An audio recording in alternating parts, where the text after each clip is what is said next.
Hey YouTube land, Tycondrius here, coming at you with more action figure reviews, and today we're having a look at another Eagle Force figure. Now this is under Eagle Force as opposed to Eagle Force Returns. I think they slightly changed up the packaging on these guys, because I'm almost certain the original boxes, which I don't have handy, say Eagle Force Returns, whereas this just says Eagle Force. And this is a Bruce Maddox Adventure Force driver. So he comes on the collector style card back, or clamshell back. So the reason this is a collector style one, if I just get this stand there, is the box is intended for you to be able to open it and close it without too much hassle. You have these tabs that hold the card back in place. This is a Big Bad Toy Store exclusive. So here is the Roll Call Series 7. So the other figures in this lineup is John Strong, the Galactic Adventurer, Gearshift, a Mechanic, Bruce Maddox, the Maddox, the Adventure Force Driver, Prince Zarex, the Empyrean Prince, who has a very Ming the Merciless look. John Strong has a very Flash Gordon look. Commander Eagle, Nemesis Wright, Saboteur, Claw Henchman, Evil Minion, Jet Powers, Temporal Enforcement Officer, Lash Lightning, Electrical Powerhouse, and General Brown, Star Command Leader. General Brown has a very Nick Fury look to him. This guy has a very similar look to him. I'm 99.9% convinced that this is supposed to be a what's his name, Burt Reynolds homage as Smokey from Bandit, sorry, from Smokey and the Bandit.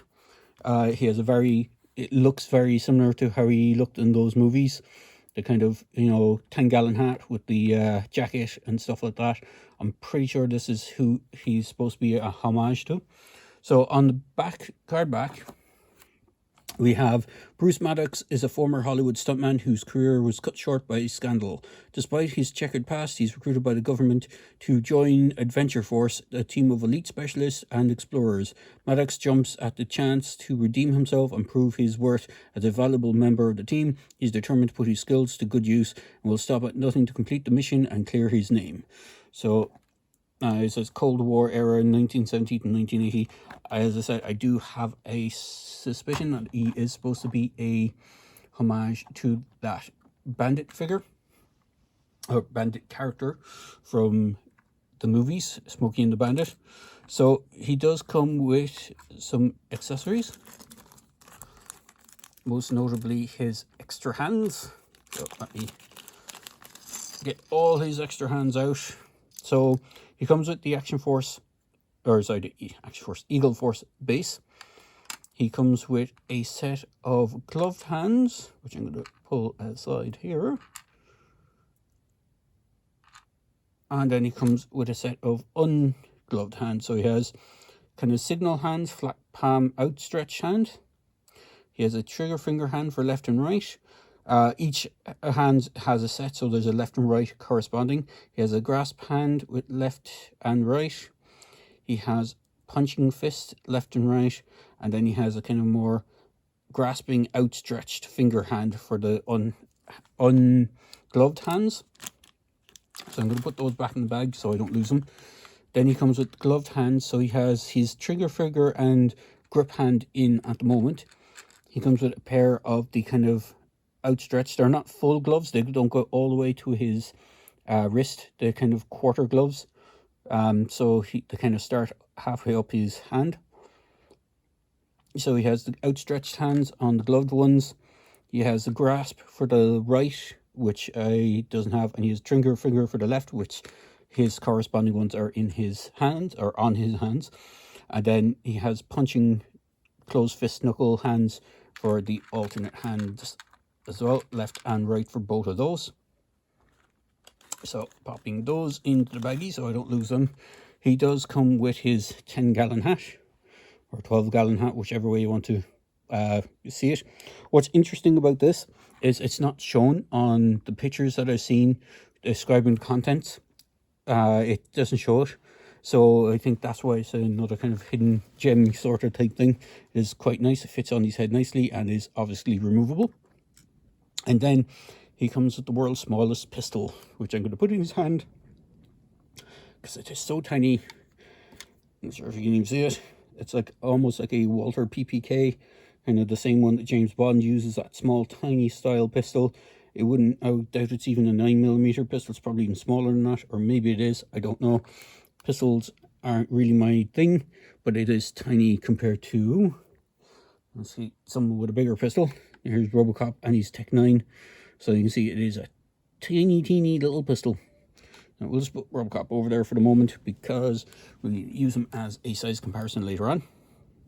So for articulation on this guy, his head is on a ball joint. It is slightly hindered by the jacket. The jacket is removable, but if you do take it off, you're left with the sleeves on the arm. So he has a red t-shirt underneath, so you don't have corresponding like arms to pop out and put like bare arms, or at least a t-shirt arm on him. So he would be looking pretty awkward with just the black sleeves of his jacket on the figure. He does have a ball joint on the waist and does kind of have movement on that. Head, as I said, is on ball joint. You look down a bit, not so much back, and does have side to side. You can 360 the head, but it is again hindered by the collar of his jacket. His arms will go up that much on either side, rotate all the way around. He has a single jointed elbow with a hinge. He has a wrist swivel with a hinge on the wrist, and depending on which hand you have in at the time, you have either up and down, or I think there's in and out for some of the other hands. He has, because he is a driver, you want him to be able to sit decently in a vehicle, so he can do that. Not so much back because of the way the pants are sculpted, the jeans. He does have a hidden thigh swivel. He can do the splits that much. His legs are pretty plain, unlike some of the other figures who had holsters and stuff on their legs for their pistols and weaponry. This guy is wearing just pretty much civilian looking clothing, so he's not too militaristic. So he has like denim jeans, red t-shirt and a leather jacket on. He's fairly incognito, as they say. He does have rocker ankles on the foot.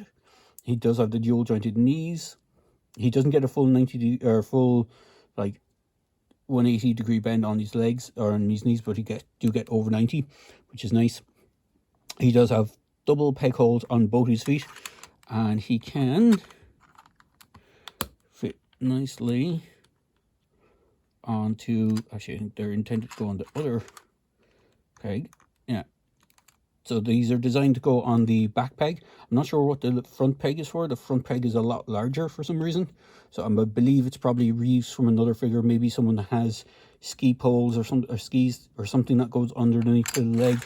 In fact, actually, is there anyone on the back here? There's no one really on the back here that looks like they use any kind of foot thing, so I don't know where they've been reused, but more than likely they are reused and probably repainted from another figure. But the other figures I reviewed, I don't believe had a double peg. They only had a single peg, so he has extra peg holes on his feet for some reason, or at least mine does. It mightn't be the case going through all the figures. So we'll just grab him there. Hopefully you can see him, and we'll bring in a good old tape measure. You can see he does stand just around the 4 inches. He's a little taller when he has his hat on, obviously because it is a bit higher on his head. So he does have his hat, and we'll bring in, as I said, as he's there, Robocop, so you can see the size. We'll bring in a boss fight studio figure, which is the Phantom. So you can see how he scales up to a boss fight figure. We'll bring in a Batman figure from Spin Masters. We'll bring in another Haya figure, which is Wolf Predator. And who else do we got? We have a G.I. Joe figure. This is a modern era figure from the Rise of Cobra line. And they always had trouble standing, so there's that. And we'll bring in a Star Wars figure, Jyn Erso. So you can see the height. I know Jyn is a little smaller than most Star Wars figures, so it is a little bit unfair to use her, but we'll use her as she is handy. In fact, do I have any other figures that I can bring in for different scaling? unfortunately, actually I do, bring in Ian Malcolm from the, as I knock everything over, bring in Ian Malcolm from the Jurassic Park line. So you can see how he sets up. This is the Hammond collection Malcolm. So he has a bit more articulation than the standard one. Get Phantom to stand in there and behind again.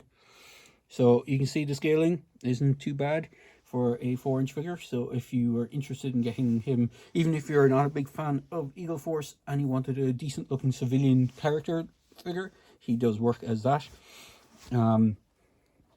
If you're a fan of Eagle Force, again, I think he's a homage to Bandit from Smokey and the Bandit. I could be wrong. Someone in the comments might be able to correct me if they think he's a kind of a homage to someone else.